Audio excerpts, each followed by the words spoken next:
This is Kal Kat, and welcome to a movie review. It's the 16th. It's a 2.5 hours after Rogue One. After we saw it over here at the 20 screen theater. Yeah. Let's see what previews. I'll give you the previews. There was a preview for Transformers the last night. Very little audience reaction. They were mostly baffled. There was a preview for Power Rangers. They were mostly baffled again.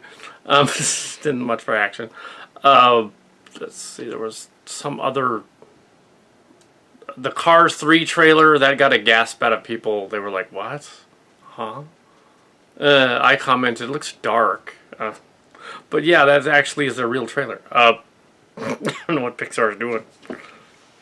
There's probably the Cars in a coma. That's probably what they're going to do. It's really stupid. That's what they're going to do. Ditch him. Or they're just going to pretend he's already dead. That'd be grim. Yeah. So they have shown death in Pixar movies. Looking up. Anyway, so the Rogue One. This is actually old. This is Firefly. But anyway, wrong universe. Rogue One. It's Rogue One. Yes, is a prequel to A New Hope. It's what Episode 3 should have been. Episode 3 should have been Episode 1. They should have ignored baby young Anakin. They should have completely ignored all that. They should have ignored angsty teenage Anakin, and then jumped to this as part of the movie 3. Yeah, I assume the Han Solo one will be earlier than this one in the timeline because he's already established. I don't know how they're going to do that. This one doesn't have a text crawl. Spoilers. There's going to have to be spoilers because right away, because you know it's a self-contained story. It's the Dirty Dozen meets the Magnificent Seven, goes to fight unstoppable enemy in the fortress thing and do stuff. It is set before A New Hope. It is a band of rebels going to fight off bad guys. It is basically what Suicide Squad should have done and didn't. Yeah. So yeah, which was pretty much the same idea. The rogue band going out to fight the good forces of a darker force that's darker than the rebels are. They establish more what the rebellion actually is, which is nice.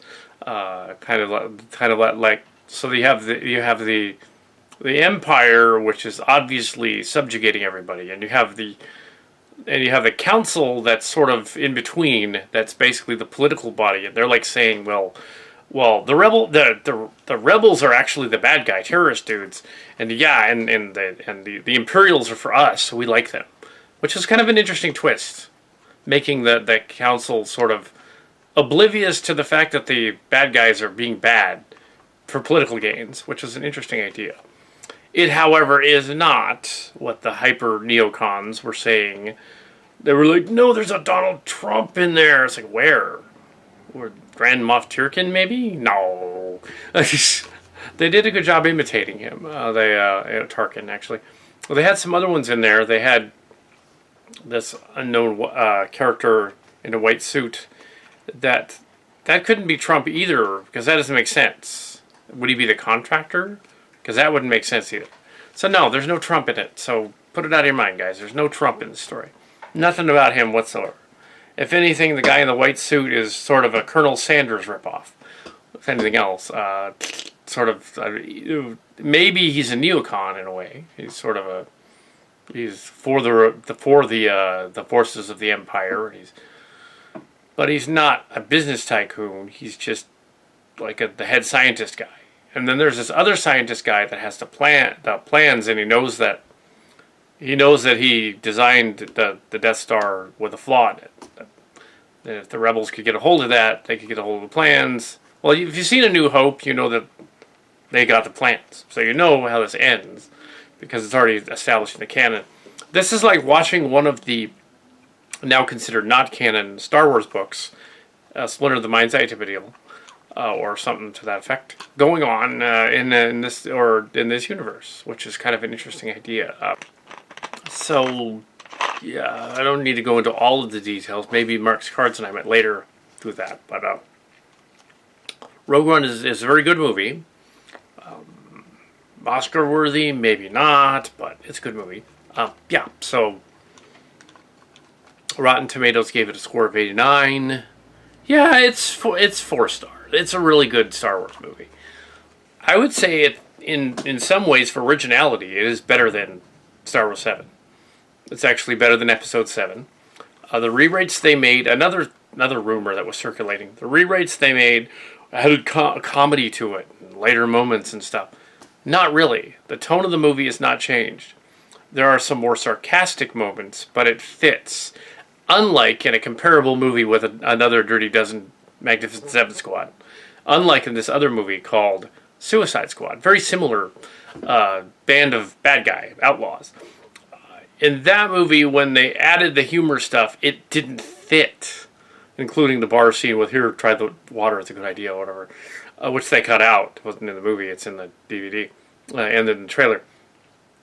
In Suicide Squad. Yeah, there were scenes in Suicide Squad where they tried to add stuff and it didn't work. When they added stuff to this movie for reshoots in Rogue One, they actually needed them. Because otherwise it would have been a little too bleak. Having them have some hope is... So yeah, they fixed it a little bit. They made it a little more of a movie as opposed to just a dark war story about a gritty rebellion going on. Whereas the Empire thinks of them as terrorists. And they kind of are, actually. So the extremists in this story, it's very Star Trek-like. It's interesting, there's a lot of Star Trek in this Star Wars. It's the reverse. We get the idea that these alien planets are being threatened by this all-encompassing evil force, and basically they send in a group of heroes to try and stop the evil force. And because you have to see A New Hope to know what happens to the Death Star, and you probably have seen it. It came out in 77, about 30 years ago, 40 years ago now. Hopefully you've seen it. And Episode 8 comes out in 2017, 40 years after the original Star Wars. So, yeah. Star Trek, though, is 50, so it's older. And there's more of it. There's still more Star Trek, but Star Wars is more appealing to the base. So here we are at Rogue One. It stars a lady hero, yet again. Another thing fans were complaining about, but it works here because she's supposed to be the daughter of the head scientist that built the Death Star, or helped to build it. I'm assuming he had a crew. They show his crew later. I won't give that away. And yeah, so they work that out. They do actually address the contractors and scientists joke that was uttered in Clerks years ago, in the movie Clerks. So that's in there. Yeah, we're working for the Empire, slave sort of, or something. But yeah, they address some of that. This is funny. They must have talked to Kevin Smith. Anyway, so this group of 3 or 4 people is formed to find out if the father guy is still around, the head scientist. This temple is attacked on the planet. They meet this blind guy. They got Felicity Jones as the lead. She's so back to the story. Anyway, Rogue One also has a droid in it who's snarky. Of course, there's always a snarky droid, but he's an ex-Imperial droid that's been reprogrammed. He's funny. He's some of the comic relief in the movie. But the comic relief is not overdone. It's just done subtly in the background. Like he mostly spouts off lines like kind of like Spock would have done back in the day, saying, "The chances of our survival are nil, Captain," and that kind of thing. It's not bad. Not because I'm a Star Trek and Star Wars guy, but because I'm not saying it because Disney and Marvel, obviously. But yeah, maybe a little bit. But yeah, the critics seem to like it too, so it's fine. Yeah, they did show a Marvel preview of Spider-Man: Homecoming. That did get a reaction out of some people.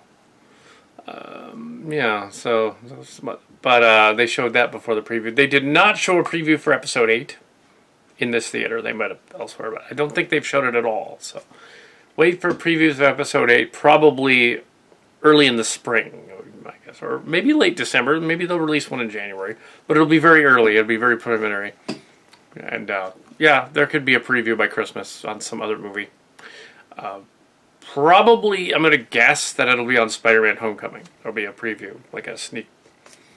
Maybe my guess. I'll put it on Spider-Man Homecoming, and that'll be cool. So, see that. And that's probably when it's going to happen. Also, there's a lot of speculation that isn't even true. Some people were saying, is this the mother of the Daisy Ridley character from the other movie, or is the general lady, or whatever? Yeah, see the movie and you'll figure out that the scenario of Felicity Jones's character being the mother of the other one is probably impossible.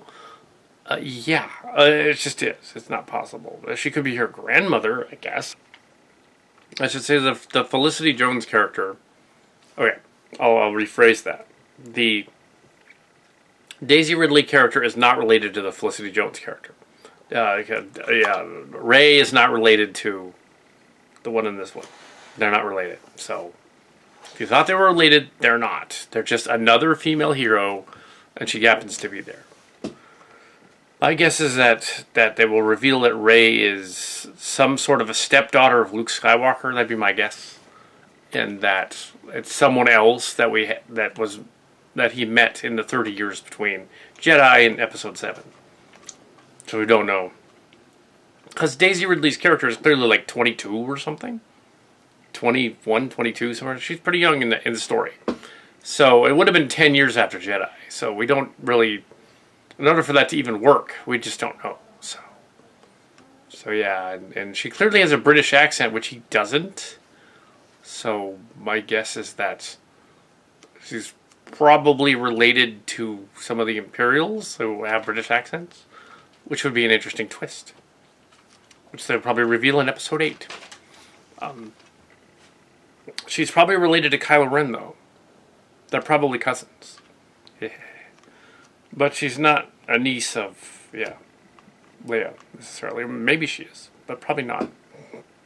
Or maybe they'll do, like, Star Wars 2, and they'll have, like, back in the day, and have her, like, kissing Kylo Ren, and then later on reveal, oh, they were brother and sister. Ew! No, they won't do that again. They did that enough. So Rogue One is based on the call sign of the people that went to the Death Star to get the plans. Actually, they got them off the station base on the planet. There's a shield around the Earth. The planet has a shield around it. Earth-like planet. There's 3 or 4 other planets. There's a temple that gets blown up. The Death Star at one point has to turn upside down to fire on another planet. Because it would have to, because the super laser is on the top of the sphere.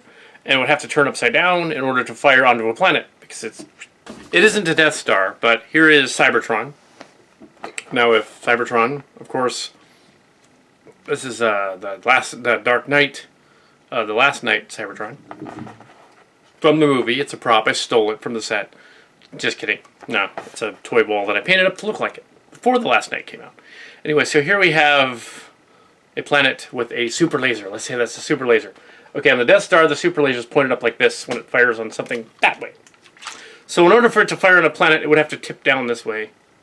Or turn upside down and go pew, pew, down on the ground. Pew, pew, pew, pew. So yeah, that's kind of what's going on. Now recently, Trek Yards recently did a thing on the Star Destroyer.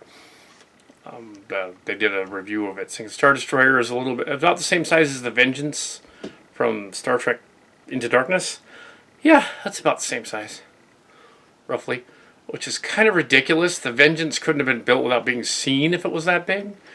But yeah, that ship was ridiculous. But it had super guns on the side that came out like, it was even sillier. But yeah, the movie could have been dark, but then they showed the super guns going down from the hull. I was like, really? It has laser guns on it? No, it doesn't. That's stupid. It totally did, though. But no, that's Star Wars, not Star Trek. Yeah, so he wanted to do that. Star Wars. I don't think somebody else is directing Star Wars 8. It's not. But it's the same. Anyway, so yeah, that's I guess my Rogue One review.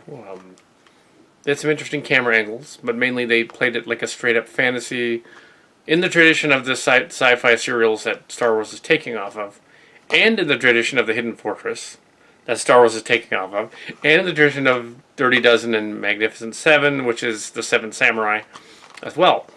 So we had all that in there, and the Force is not used as much, but they sort of use it offhandedly. But yeah, I think it worked anyway. And Darth Vader, yeah, he has some scenes in it. And everybody was like freaking out over that scene from the trailer with Darth Vader like a tank or something, and it comes up and he comes out of the tank thing. And yeah, minor spoiler, that scene is not that contrived in the movie. The general guy walks in and he basically sees what amounts to Vader stepping out of like a shower tank or something. But all he sees is the back of him, and then he waits for the door to kind of close off so he can get dressed, come back out in his outfit. So it was like I think it was more like a shower scene. I mean, they didn't show a shower. It was sort of like a tank with sort of a liquid that I guess he was taking a bath. It's like they could have waited until he was done taking a bath and then, showed up later. I'm surprised he didn't get pissed. How dare you come in here while I'm taking a bath? Wait until I'm done. Okay, I'm out of the shower now. Yes. I like that they did reference Starcrackers. The director apparently saw Starcrackers. Cool. Wish we'd get more hits then, because they saw Starcrackers. Yes, because the Raxler character that I played in Starcrackers in 1992, he had just stepped out of the shower, well, allegedly, and he walks into the bridge and answers his cell phone thing, or his call phone. It wasn't a cell phone; it was a video phone to the enemy ship, and he's the bad guy, and he's all like, I have a towel wrapped around my head. I stepped out of the shower, and he's like, which was not an ethnic joke. It was that he was stepping out of the shower. And it was cool that they put that in a Star Wars movie with Darth Vader doing it. Awesome. Yes. So yeah, that was a contribution to Rogue One. Oh, I have a scene where it gets out of the shower. The soldier guy interrupts. And we were joking about that at Disneyland 2 years ago. Apparently, they put it in the movie. Wow. Why did they do that? But yes. Why don't they give us royalties for this? No. What was probably going on is they came up with the same idea. They thought, it'd be kind of cool as if they showed what Vader does before he puts his suit on, like, just because. But it really was not that contrived a scene. It was not as silly as the time that Raxler from Starcracker steps out of his little shower alcove. They don't actually show it. In mine, they went further in this one. Stepped out. He's already on the bridge in his bathrobe, and his towel on his head. He's like, and he keeps ordering food because he's apparently he needs his space sugar. Yes, I do not. But yes, he does. It was odd that there was this dude, this big hulking dude in a red suit that was doing like Iron Man crossed with Cable from X-Men, because I think he was in the X-Men movie in Days of Future Past. It's Cable. I don't know what that guy was supposed to be, but yeah. And then there was a blind Asian ninja guy. Of course there was. There has to be a blind Asian ninja guy. But yeah, somebody was watching some Ninja Scroll there. Somebody's watching some manga there, right there, that guy. Somebody totally was. So there were lots of influences of other things. I'm sure Starcrackers really wasn't in there. It's just weird that happened in there. Like, Vader? No, I would expect, like, the head rebel to do that. Not Vader. But, but yeah. It's a coincidence. Another coincidence. If one of them had been tossing an apple up and down and put it back in his backpack, it would have been like, wow, okay, that's weird. But yeah. And they did at one point film the floor and zoom up to which is right out of the same thing. But yes. Plus there was something on the floor. There was like a boot. A pair of shoes. He's wearing metal shoes. Pans up to the guy. Or he had like metal legs, I guess. Yeah, metal. This guy had an armor metal suit.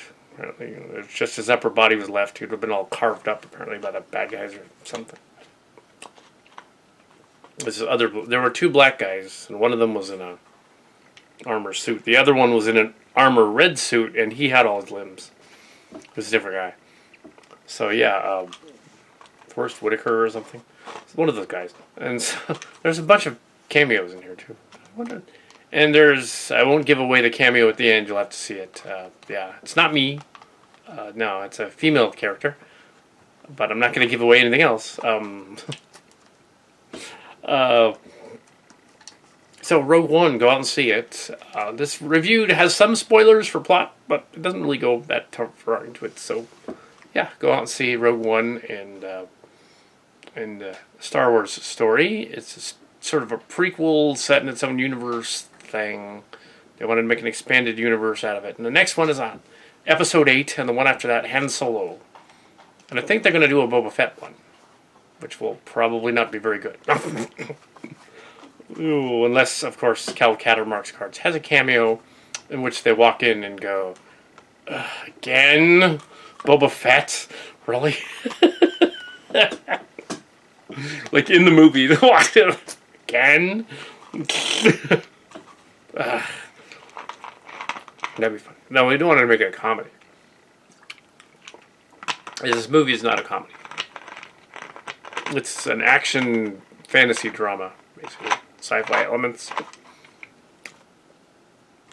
You get to see some pretty crazy stuff with a frog squid dude from one of the movies. He comes back, and he does something crazy with a pair of the Imperial ships. The Star Destroyers? Yeah. It's interesting is the name Rogue One is actually all 7 of them. 8 of them. Oh well. Yes. There's a pilot guy too that's an ex-Imperial pilot. White guy. Or a sort of white guy. There's actually a Latin guy is one of the leads in this. It's interesting. And the pilot guy is possibly like Arabic or Iranian or something, or I don't know, something like that, which is interesting. There were other. Oh, that works. Well, everybody in the story is a human. Well, it's a humanoid, but it's not Earth. It's supposed to be another galaxy. So yeah, there's nothing about the politics stuff. There's nothing about the current administration in this story. If anything, the rebels are led by this lady who could be compared to Hillary. But there's no Trump. It's just Hillary. Stupid. What, Vader? Vader's not Trump. Come on. Anyway. But no, there really isn't in comparison to Hillary either, because she's not really like that. Really. And it was, there was absolutely no Trump because and no Hillary really, because there was no sex anywhere in the story. Like, nobody was doing anything untoward to anybody, really. Star Wars usually doesn't have any, stuff. Unless you count the metal bikini in Star Wars Return of the Jedi. But she was doing that to trick the Jabba guy. Distracting him long enough so she could kill him. This is fucked up. Anyways, yeah. Rogue One.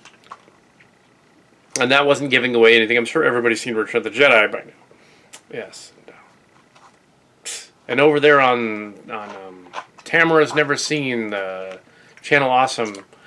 If she hasn't seen the 3 Star Wars movies, she totally should. The original 3 Star Wars movies. Star Wars 2, A New Hope, and Empire Strikes Back, and Return of the Jedi. If she hasn't seen those, it's like, yeah, she's got to learn how to do that. You got to see that. Got to see The Breakfast Club. Got to see all the classics. Yeah. I've just recently saw Gremlins. I don't know them. I'm just saying that. But yeah, there's a Raxler. Actually, the gray-haired dude was kind of like Raxler a little bit, if he didn't have a beard. But the rogue guy with the beard looked a little like Raxler. Yeah, he more looked the part.